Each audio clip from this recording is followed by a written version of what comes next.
his way forward here for a modest gain. 5 yards on the carry. Good pickup on first down. Oh, that's one to warm the hearts of all those old school football players, isn't it? Tough, hard, gritty run, got behind his pads, bowled over a few people. Look at that one, right up the gut. So up through 3 quarters, no reason to lighten up now.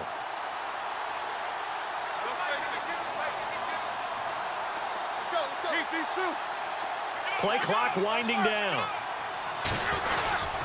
They'll go again with Bell. And the stop here will come at the 38-yard line. 9 yards on the pickup there, and it keeps the drive alive. Well, partner, I know this type of running back. I mean, this size, this intensity usually gets better as the game goes on. I can just tell you from experience, the first few quarters, oh, you're eager. You come running up there, I'm going to tackle this guy. By the fourth quarter, you're coming up and thinking about it. And D-line wearing down fourth quarter. Yeah, that's not a guy they want to see consistently. Now Roethlisberger on first down. Throw left side complete. That's Bryant. And he'll get it down on the play to the 37. Just a yard on the catch there. It'll be 2nd and 9. So 2nd and 9, the defense looking to put them in a bad spot here. Time for a break. We'll come back for the electrifying conclusion after this.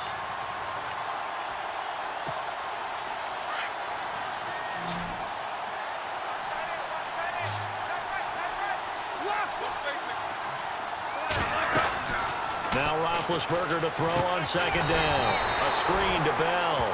And he'll lose yardage here. Back at the 41. It's a loss of 4. Now 3rd down.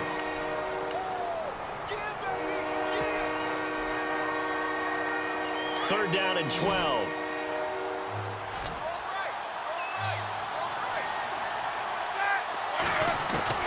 He's back to throw.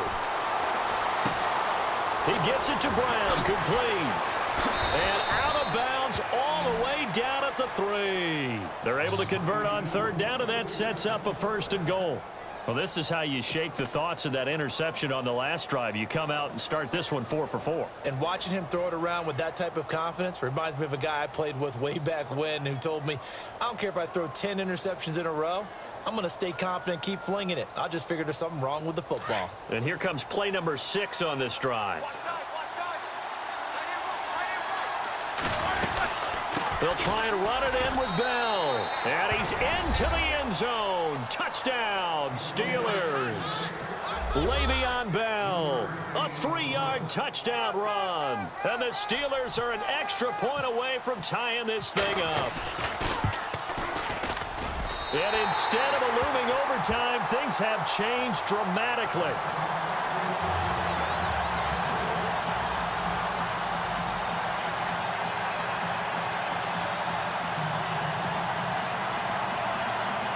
A little less than 90 seconds to go. This will be an onside kick. And the Bills are going to recover. A tough one there. They certainly wanted that when they needed it, but they didn't absolutely have to get it. They still do have 3 timeouts. You're exactly right. They had to attempt it. But even though they didn't get it, as you noted, with 3 timeouts, if they can get these stops on defense, all hope is not lost.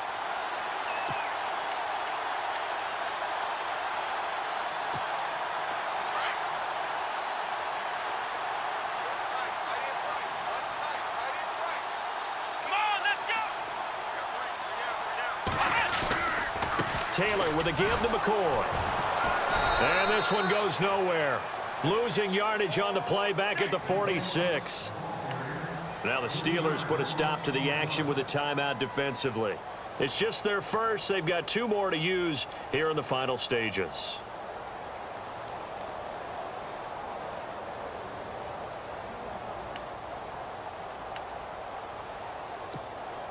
Second down and a little ways to go here. 2nd and 13.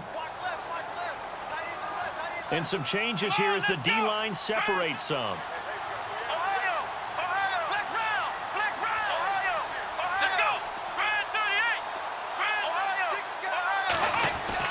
Oh, Taylor going to throw. Looking downfield for Jones. And he's unable to grab it. Thought he might have had position, couldn't hold on, third down. There's definitely contact there, but it's the fourth quarter of a kind of tight game, and sometimes the officials just say, let them play. Kind of like your mom used to with you and your brothers. Just take the broom to you and send you out to the backyard and tell you to settle it yourselves. I like that. Yeah, there was contact. I don't know, like you said, enough to warrant the flag. It was close, though.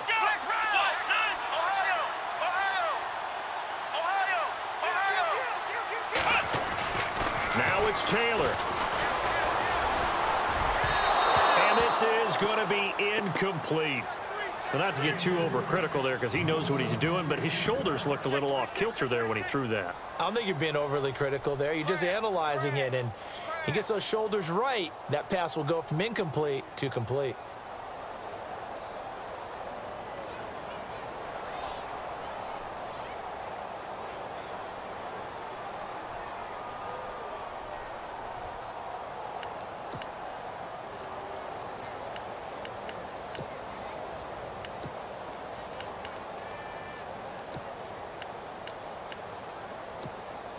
And here's a big one now. Trying to hold this lead. They're going to go for it here on fourth down. Let's go.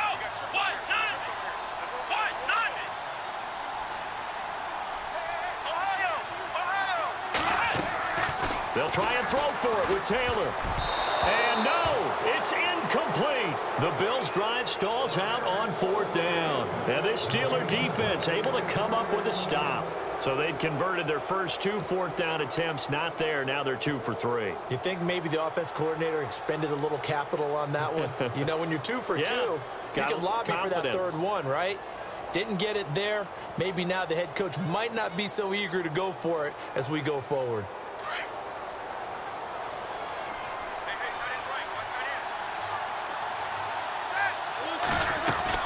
He'll look to throw. Looking left side, and he's got a man. It's Bryant. And he'll be taken down at the 44-yard line. 10 yards on the pickup there, and it'll be second down. And when you're playing a quarterback with some experience and some moxie, you enter the danger zone when you decide to blitz him, because if he's able to diagnose as he did on that play, he can hurt you downfield. He reads defenses so well, doesn't he? He really does, and the best part about that play for him, I don't think that was his primary target. I don't think so either. I think he had the read, figured out where the blitz was coming from, and went to a secondary target for a really nice gain.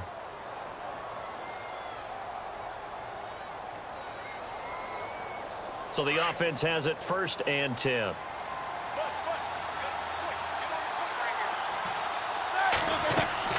They'll look to throw. His throw incomplete. Trying to get it there to Martavis Bryant. And now it's second down. Whenever they're trying to attack a zone defense, you're trying to figure out where your gaps are going to be. And depending on what type of zone they're playing, it could be on the outside, it could be in the middle, it could be in the seams, in the edges. In this case, they tried to attack the middle of the field, but this zone defense didn't allow it because they were able to see the ball come off the quarterback's hands, and everyone was able to react to the football and knock it away. Now the toss to Bell running right. And some space here. He takes it across for the touchdown, and they've taken the lead late in the final minute of the fourth. Wow, wow, wow. I know it's a never say never situation, but to me, that looks like that's the one that's going to finish them off. The score that puts them in front here late, but now you got to rally your kick team, don't you, and say the last thing we need is a big return. And what happens is guys get overeager, get out of their lane because they're so excited they want to make the last tackle. You mess up, could come back at you a long way. So they're going to go for 2.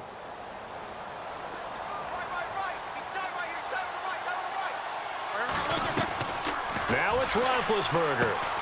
That's caught at the 3. And he will get into the end zone to extend the lead by 2 more.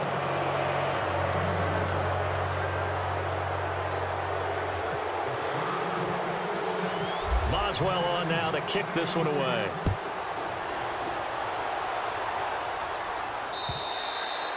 And they will not get a chance to return this one as it's through the end zone for a touchback. Now the Bills offense gets ready to head back onto the field. One possession game.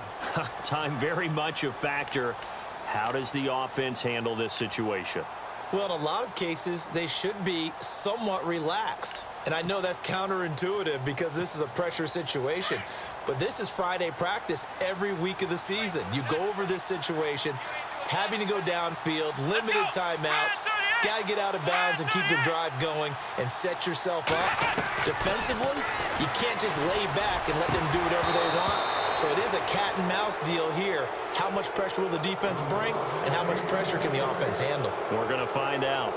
There have been quite a few plays they might look back on and say, we really have hurt ourselves, and that was another example. And this is late game execution. Everything on the line, so it all has to come together properly. The throw's made. Where's the catch? Got to catch in that spot. Flex round. Come on, let's go. And the back goes into motion.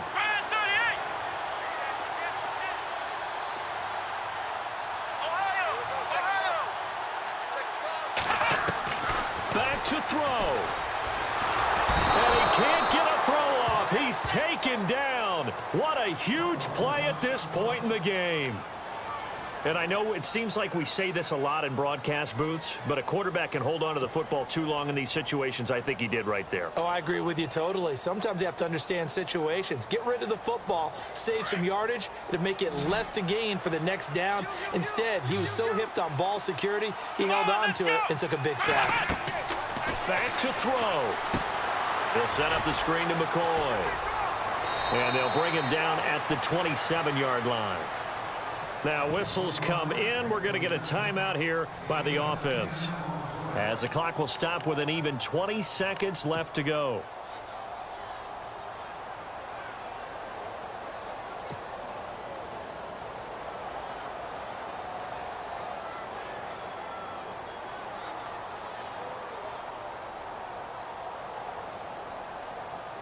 Down 7, and they've got to go for it here on 4th down. And no press coverage here. They are backing off in the secondary.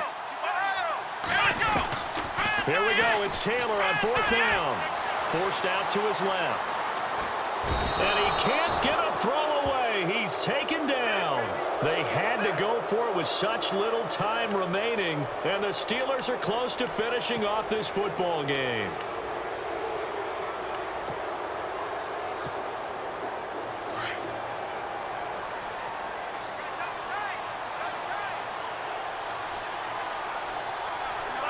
Roethlisberger dropping to a knee, and that ought to do it.